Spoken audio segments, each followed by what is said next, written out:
the Chamber of Commerce, it's got its pitch for the upcoming Economic Reform Roundtable, so it'll argue that Labor's 43% 2030 target is out of reach. It initially supported it, remember, and a new goal is needed to be realistic.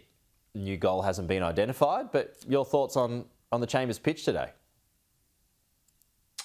Well, look, I think the penny's dropping here on net zero, and finally some people are waking up. Of course, the Business Council themselves were out there spruiking these ridiculous targets years ago, but I'm glad they're finally seeing the light.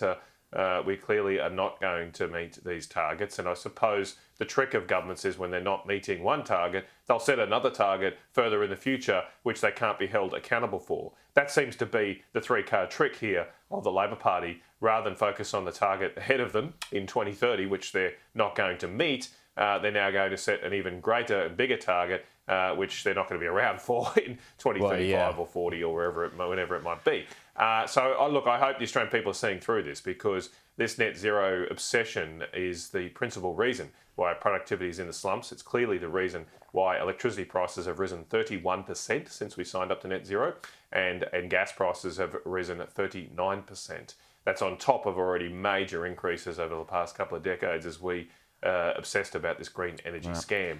And I think the Australian people have had enough of this. They have enough of paying high bills, high electricity bills. It's flowing through to food prices now. The cost of everything is going up. Why don't we focus on using our energy resources again? Why don't we focus on a target of reducing the cost of living in Australia before we focus on a target of reducing Australia's emissions, which are barely anything of global emissions in any case. 1%, yeah, not much at all. Thank you, Matt. We're going to shuffle off.